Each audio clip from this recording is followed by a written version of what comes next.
this church was the Portuguese that built it. The Portuguese occupied this castle for 4 years. When they came, since they are known to be Catholics, they needed a place to worship, and that's why they built this particular church. The sad thing is that this church is built on top of dungeons. While the slaves were down there suffering, the Portuguese would be here and they would be praying to God. Surprisingly, in all the castles that we have in Ghana, something similar happened over there. When you go to the Elmina Castle, built by these same Portuguese, you'll find a church on top of dungeons. At the Cape Coast Castle, the British did the same thing.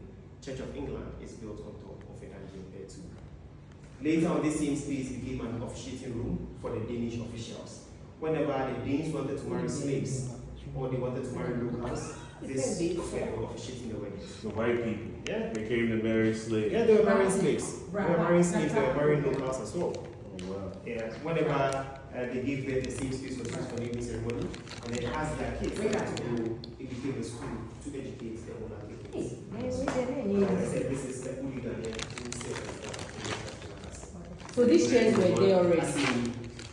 This This year was everything we have left in this room was brought in 2008 by the late John Evans Fifiatanos. When he was president, he, his ministers, and members of the Methodist Church used to have devotion every single morning in the same room.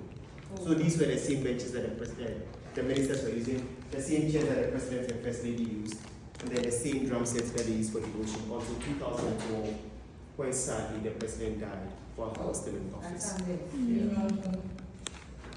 But then these two chairs have been here since the Portuguese built the chapel. 300 plus years. 300 plus. 1679. Yeah, this is these two chairs, but everything else was brought in 2000.